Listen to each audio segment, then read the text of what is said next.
One. Hello, are you Nurse Joe? That's me. Hi, I'm Robin. I'm a level 1 nursing student, and I was wondering if I could shadow you today. Absolutely, Robin. That would be fine. Cool. Are you working on a patient right now? I am. Okay. Can I get S-bar? Sure. This is room 529. Mm-hmm. We're going to be seeing a Mrs. Marta Yarn. She's an 80-year-old Hispanic female. She's a full code, no known allergies, but we're going to double check that when we go in. She is 5'5", 175 pounds, which puts her at a BMI of 29.1. Her physician is Dr. Jolly. She's currently A&O times 4. She was admitted for a non-healing sacral ulcer. It's a stage 3 full thickness. She has slight hearing and visual acuity impairments. She's complaining of decreased appetite. She has a history of multiple admissions for dehydration and pneumonia. She's a non-smoker. She has a breakdown of ulcer that started about 6 months ago. She was being treated on an outpatient basis for the last 3 months, and it's not working, so she's in here. Currently, she is up with walker assist. She had a pain level of 6 out of 10 a while ago, but we gave her a Percocet, so it should be reduced. We're going to check her pain level when we go in. Okay. She complains of general weakness and fatigue. She's currently PERLA and cranial nerves 1 through 8 are grossly intact, or excuse me, 1 through 12 are grossly intact. Her lower left and right posterior lobes of her lungs are diminished. All others are clear. She has a non-productive cough, dry skin with sluggish turgor. Her skin is warm and pink. I'm sorry, the dry, scaly skin. Forgot to tell you it was scaly. She denies chest pain or shortness of breath.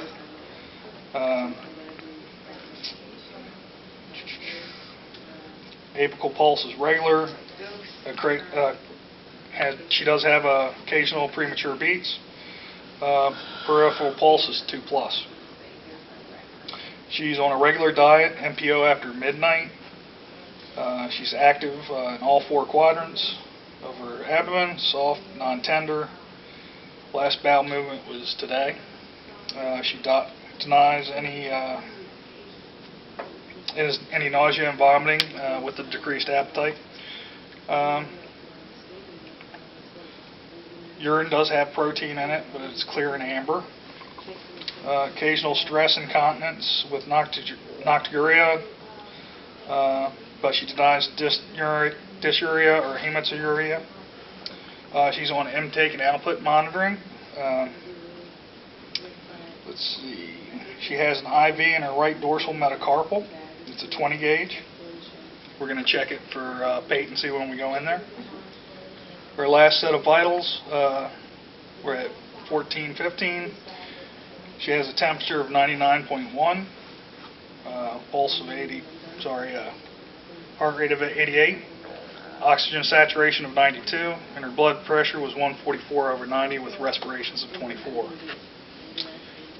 She's going to be getting gentamicin, and she's going to be getting a normal saline with some potassium in it.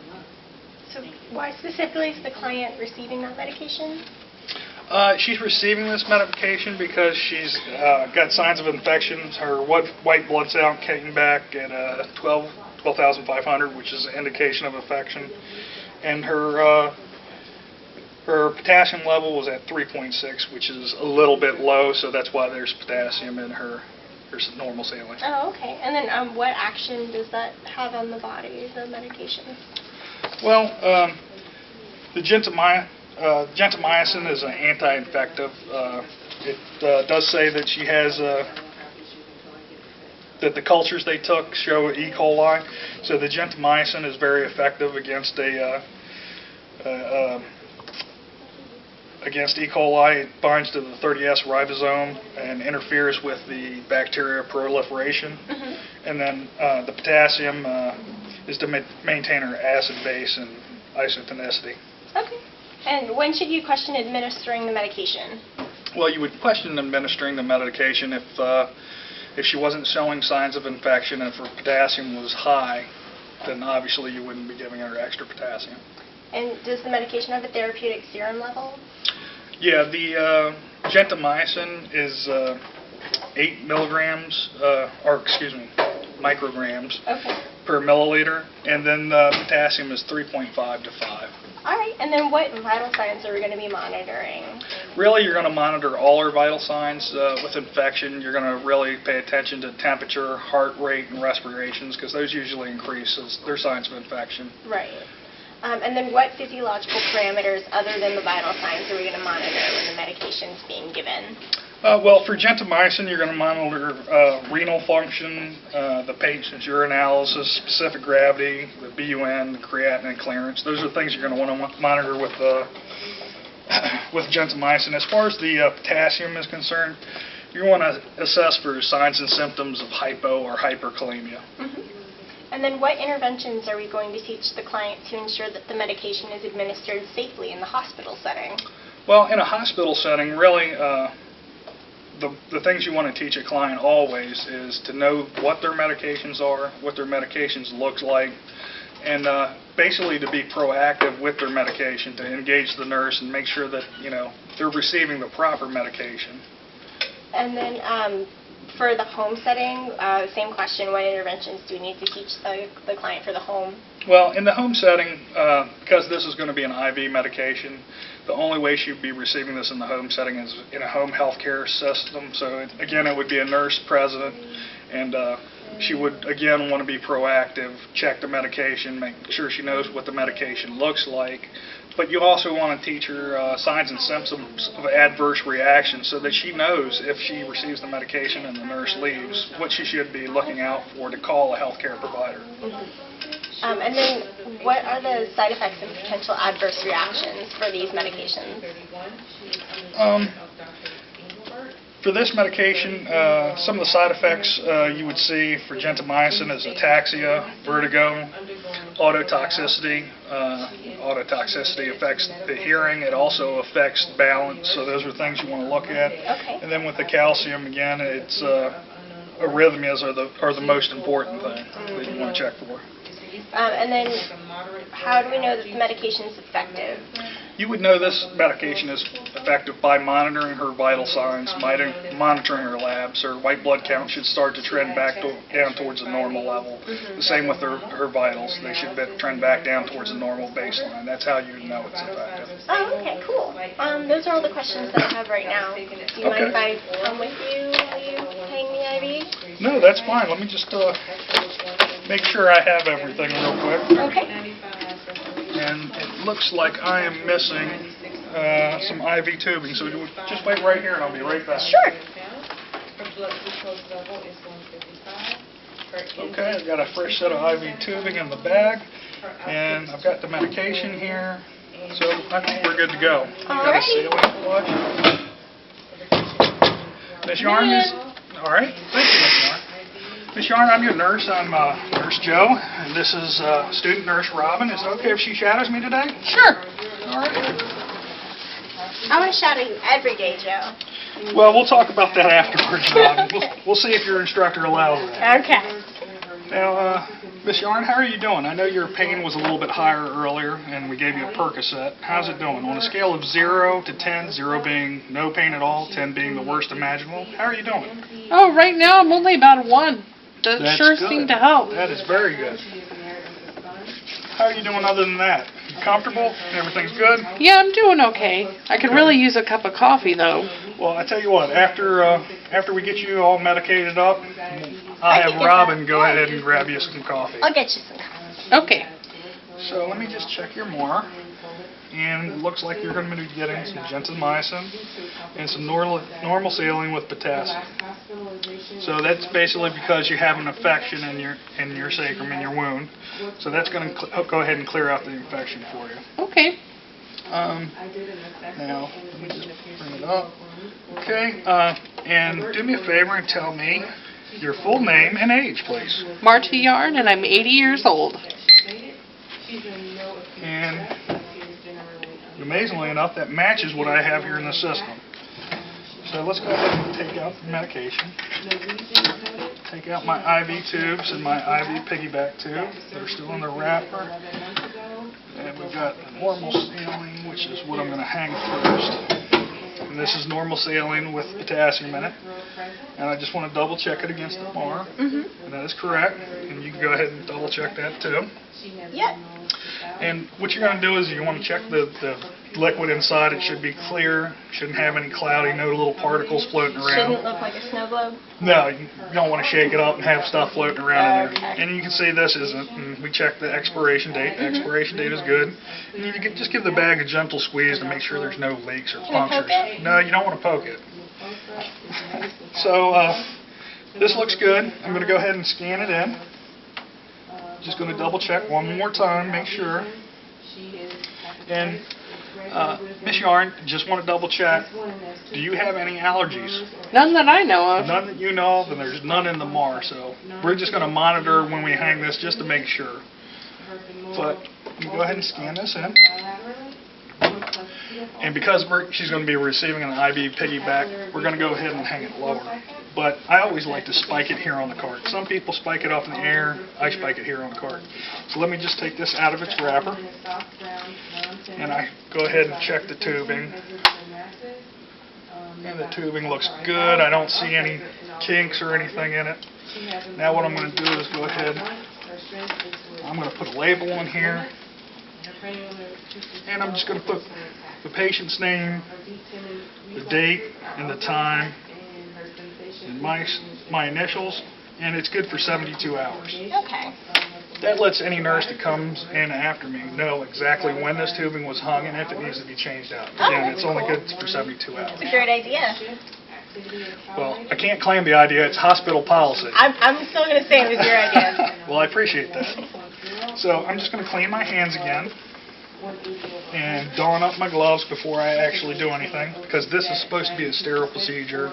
And you don't want to get that spike or the port dirty or Because that's contaminated. going directly into the patient, right? Exactly.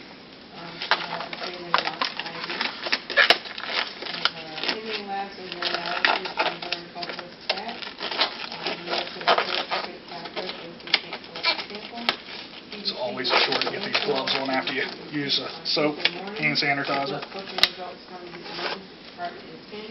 Oh, and we're going to get another one because we don't want to use that.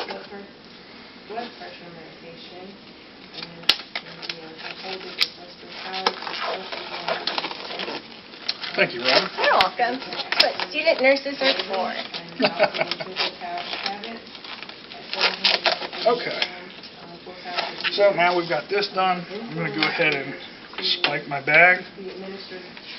Again, this is a sterile. You know what? Before I spike the bag, I need to check Miss Yarn's port and IV. Can I check your IV port, Miss Yarn? Sure. Let me just see. Rotate it for me. And it looks clean, dry, and tack. You don't see any redness. It's not tender. Do you feel any pain when I press around it? No. No pain. So that's good. I'm just going to go ahead and... So you'd be looking for that stuff. That means it's not a good IV to use. Right. If you see any of that, you want to discontinue that IV. Okay, so we're just going to clean your port real quick. And I'm going to go ahead and take this saline flush. Clean this. I'm going to open her port up. Then, now tell me if this hurts at all, and I'll stop immediately. But basically, we're going to infuse some of this normal saline and make sure that the port is open and patent. Ooh, that's cold. All right, and that should be about enough. And it went in nice and easy, so that means that the port is patent. Okay, so now we can go ahead and hang that. We can spike that medication, the normal saline with potassium. Take the cap off here. Just spike that.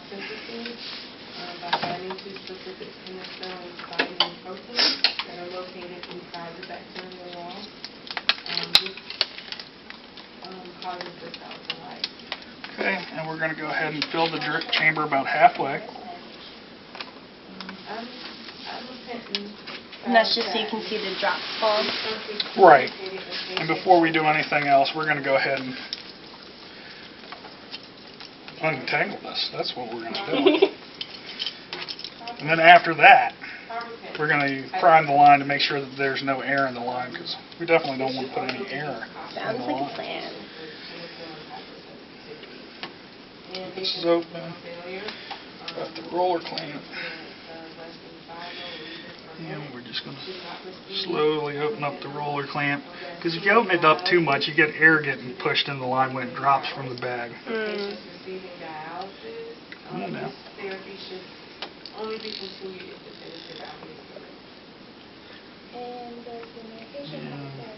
I'm seeing air bubbles and they're going through. A little bit more. And there we go. I just want to check that. And it looks clear, looks clear. Looks good. So I don't see any air bubbles, so we're going to go ahead and put this in the pump.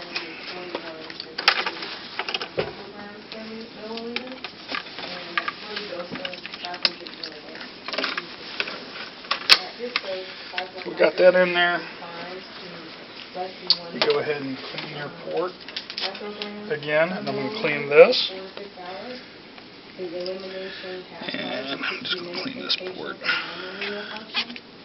Oops, excuse me. Just get that. And we're going to open this port up. And we're going to go ahead and turn on the pump.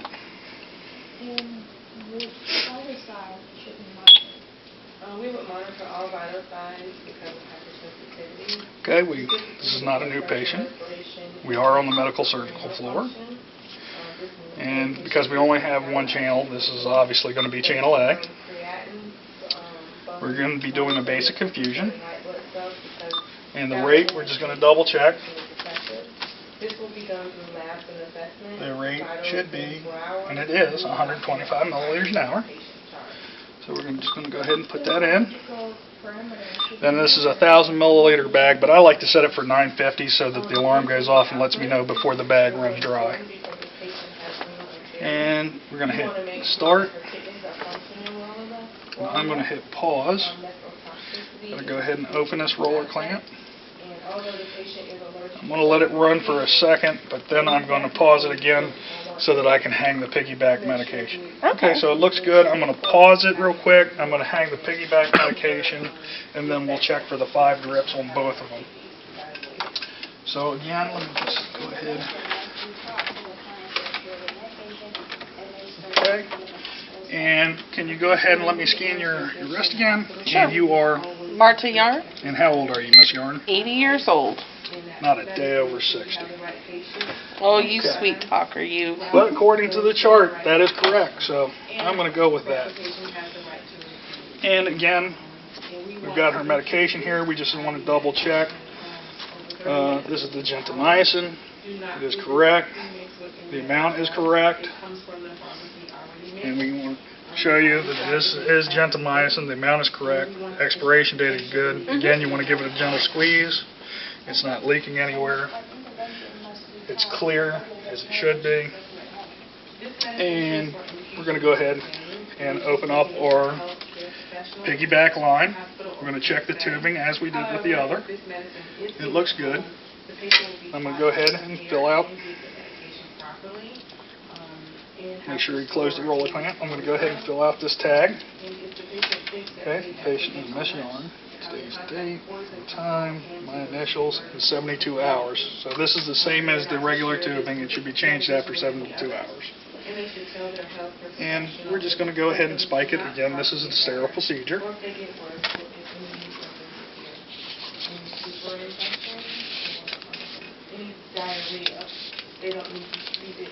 Okay, so I scanned Miss Yarn already. I'm going to scan the medicine to make sure.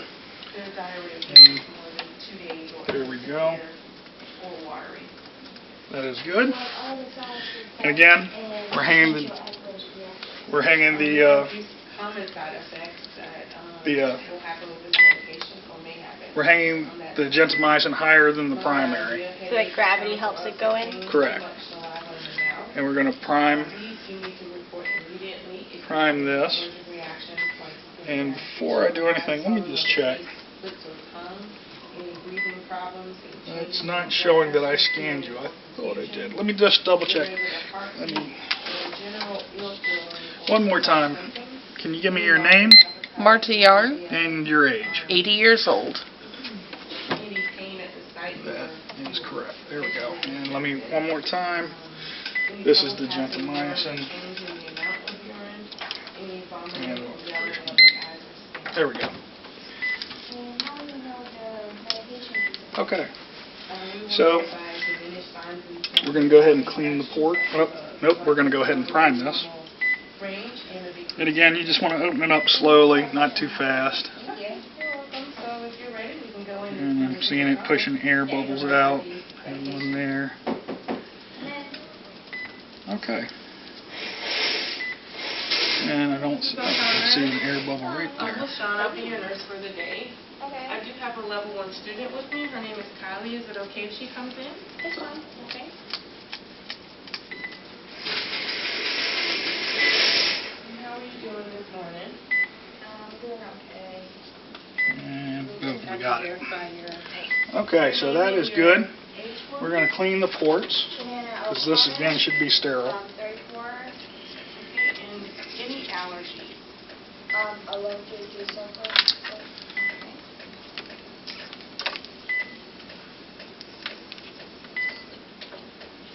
All right, Mrs. O'Connor, so here's Okay. going to... This roller clamp is open. This roller clamp is open. I'm going to move this tubing out of the way, and we're open down here. So I'm going to go ahead and set our secondary medication. I'm going to hit channel select, hit secondary, and that's 0.9%. and then we're going to be infusing gentamicin, and it's 8 to 12 hours. I'm going to check tomorrow. That is correct. So we are going to be selecting that one. And it's 80 this one comes up pre-programmed 80 milligrams out of 100 milliliters. I just want to double check that again. That is correct. So we're going to do this. I'm going to select that and confirm it. And then it's just double checking again. We hit next. And this is set to infuse over 1 hour. And that is correct. And this is already set up. So we're going to hit start. Pretty close. It should start running. And we're just going to check for drips. How does that normally present? And that looks good on the normal solution. And we're just going to check here on the gentamicin. Yep, I see drips. Watch out for any cross 2. that could happen, but That's we'll make sure 5. that you're okay. So we're just going to go ahead and finish up. Here's your call lightness yarn. And I do have, because it's showing you're low on your protein, your albumin, I do have some information for you as far as high protein food. Oh, okay. And I do have some information on the gentamicin as well. So I want you to go ahead and read that, both of those. And if you have any questions, I really want you to talk to me and ask them. I'll be back in about an hour to check on you, check on the IV. I'll probably be back in before that. Okay. But go ahead and read this, and if you have any questions whatsoever, you let me know. I And certainly I will. cover any issues you have. And I'll make sure that Robin goes and grabs that coffee that you wanted. Did you I want like it cream blonde in and sweet. Blonde and sweet. Got it. All right. You have a good one, Mrs. Yarn. All right. See you in a bit. Thanks for letting me watch. You're welcome. Thank you, Robin. You're welcome. I had a couple more questions for you about the medication, if you have a second. Sure. So, were there any pertinent pieces of information that you reviewed before administering the meds to the client? Absolutely. Actually, when we did SBAR, we were reviewing the pertinent pieces of information, her lab, her white blood cell count, all those indications that we were talking about that were indicative of a sign of an infection told me that it was correct to go ahead and give her that antibacterial. Oh, okay. And then, did the information affect your decision to administer? Well, yeah, it just confirmed that, the medication was appropriate for this client and that she was displaying signs of infection and that this gentamicin and potassium would be good for the client. Okay, and then did that information affect how you administered the medication? No, it didn't affect the way we administered the medication. It's IV medication, IV piggyback, and really there's no other option. You Okay. just administer it as it's prescribed. Oh, okay, that makes sense. All right. That's about it. I don't have any more questions, so I guess I'll go get that coffee for her. Well, that's right. And we'll talk to your instructor about you shadowing me full time. Forever! All right. Thank you, Robin.